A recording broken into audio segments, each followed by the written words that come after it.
হাই মই মুসাব্বিৰ আজি মই আপোনালোকৰ লগত আলোচনা কৰিম আমাৰ অসমত মুছলমানসকল কেনেকৈ আহিছিল আজি উজনি অসমত মুছলমানৰ ওপৰত যি অমানৱীয় কাম হৈ আছে যি অন্যায় অত্যাচাৰ হৈ আছে যি মাৰপিট হৈ আছে যি গুণ্ডাগিৰি হৈ আছে এয়া একেবাৰে খুবই অমানৱীয় কাম খুবই ঘৃণনীয় কাম আজি মুছলমান থকা বহুতেই স্থানবোৰ উচ্ছেদ কৰি দিয়া হৈছে আজি মুছলমানসকল অসমত বসবাস কৰিব পৰা নাই কি দুখ কৰিছিল মুছলমানসকলে অসমত মুছলমানসকল কেনেকৈ আহিছিল আসলতে অসমখন মুছলমানৰ বাসস্থান হয়নে তো বলক আজি সমূহ কথা আমি এইটো ভিডিঅ'ত আলোচনা কৰিম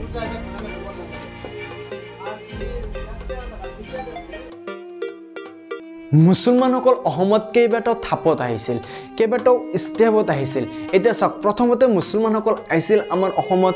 ৰাজনৈতিক ফালৰ পৰা বৰ্তমান যেটো ৰাজনীতি চলি আছে গণতন্ত্ৰ ৰাজনীতিক আজিৰ পৰা প্ৰায় 8 বছৰ আগত কিন্তু এনেকুৱা ৰাজনীতি নাছিল তেতিয়া আছিল অসম তথা সমগ্ৰ পৃথিৱী নহয়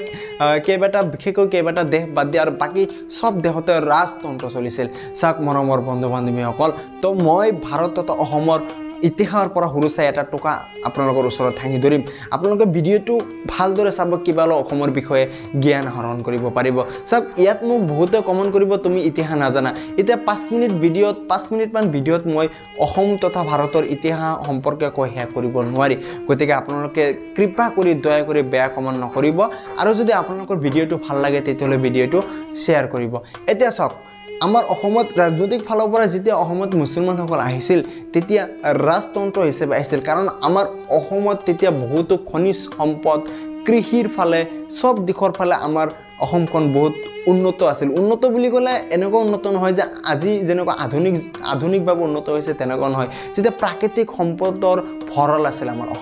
আমাৰ অসমখনত বেছি প্ৰাকৃতিক সম্পদ পোৱা গৈছিল অৰ্থাৎ খনিজ সম্পদ পোৱা গৈছিল কৃষি শস্যৰ বাবে উপযোগী জলবায়ু মাটি আছিল যাৰ ফলত যিসকল ৰজাই নেকি আমাৰ অসমৰ ফালে চকু মিলি চাইছিল যে অসমত এনেকুৱা ভাল জলবায়ু আছে ভাল সম্পদ আছে তেতিয়া সেই ৰজাসকলে অসমত আহি এটাক কৰিবলৈ আৰম্ভ কৰিছিল বিশেষকৈ আমাৰ মুছলমান জনগোষ্ঠী যি মোগল সাম্ৰাজ্য এটা আছিল সেই মোগল সাম্ৰাজ্য আহি খলজি আৰু আহোমসকলৰ লগত বিশেষ যুদ্ধত লিপ্ত হৈ গৈছিল আৰু অসমখন দখল কৰি লৈছিল তেতিয়া বহু মুছলমান আমাৰ অসমত আছিল কিন্তু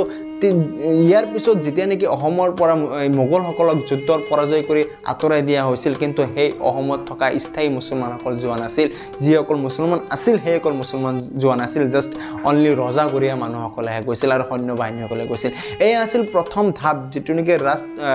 ৰাজতন্ত্ৰ বা ৰাজনৈতিক দিশৰ পৰা অসমত মুছলমানসকল দুই নম্বৰ ধাপত আহিছিল অসমত মুছলমানসকল ধৰ্ম প্ৰচাৰ কৰাৰ কাৰণে এতিয়া চাওক আজি অসমত যেনেকৈ শংকৰদেৱ মাধৱদেৱে ধৰ্ম প্ৰচাৰ কৰিছে বৈষ্ণৱ ধৰ্ম ঠিক একেদৰে অসমত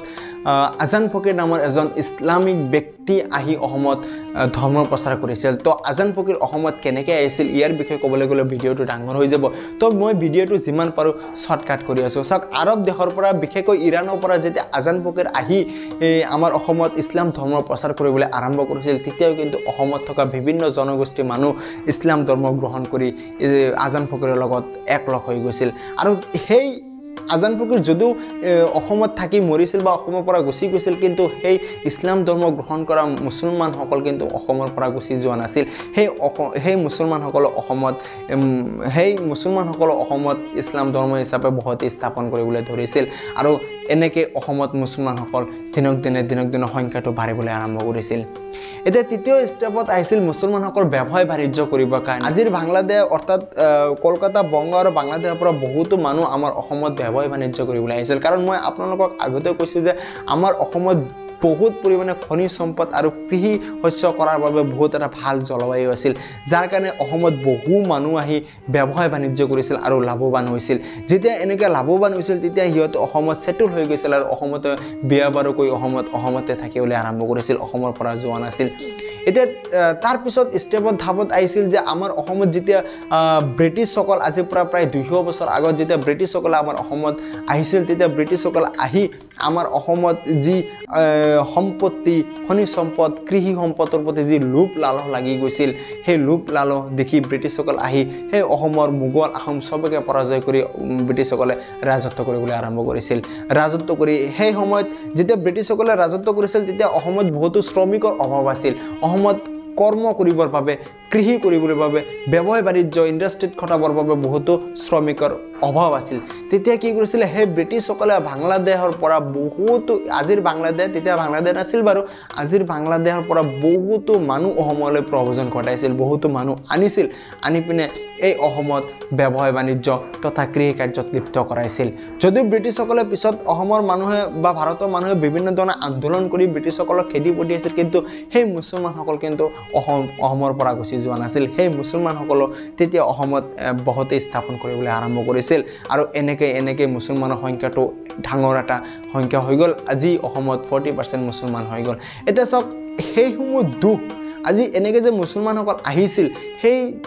সমূহ যদি কথা ক'বলৈ যাওঁ তেতিয়া সেইসমূহ কথা আমাৰ ভাৰত স্বাধীন হোৱাৰ আগত আছিল আজিৰ পৰা প্ৰায় 200-300-800 বছৰ আগৰ কাহিনী আছিল কিন্তু বৰ্তমান যুগৰ মানুহ যিটো নেকি সেইসকলৰ উত্তৰ পূৰ্ব বুলি ক'ব পাৰে সেই উত্তৰ পূৰ্বৰ মানুহবিলাকৰ দুখ কিনো আজি যিসকল মানুহ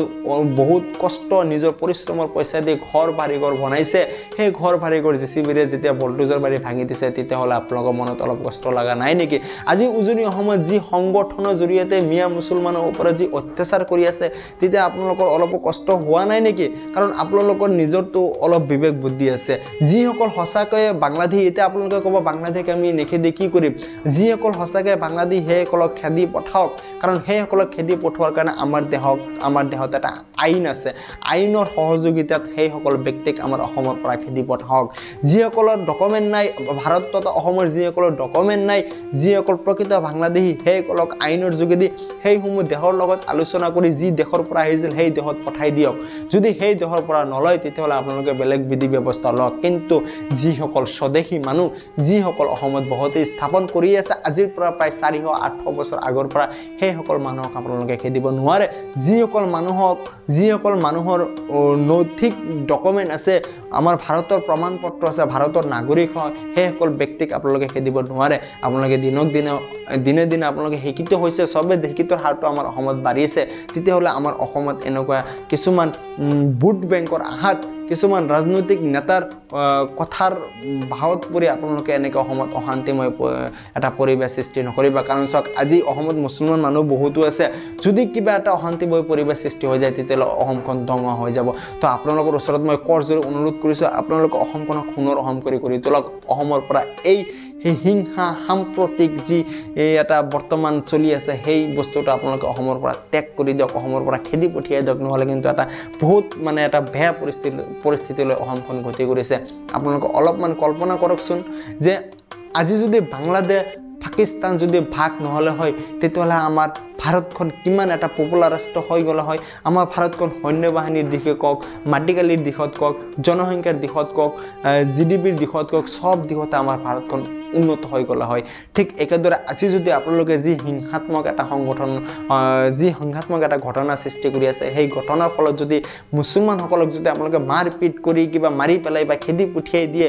কলৈ যাব যদি তেনেকুৱা হৈ যায় তেতিয়াহ'লে অসমখন এটা বেলেগ এটা অসমলৈ গতি কৰিব তাৰ মানে এই অসমখন আজি 10 বছৰ 15 বছৰ পিছুৱাই যাব কেতিয়াও আগুৱাই যাব নোৱাৰে গতিকে আপোনালোকৰ ওচৰত মই আকৌ এবাৰ কৰজোৰে অনুৰোধ কৰিছোঁ আপোনালোকে এইবোৰ হিংসাত্মক ঘটনা এৰি আমাৰ অসমখনক সোণৰ অসম কৰি গঢ়ি তোলক জয় আই অসম।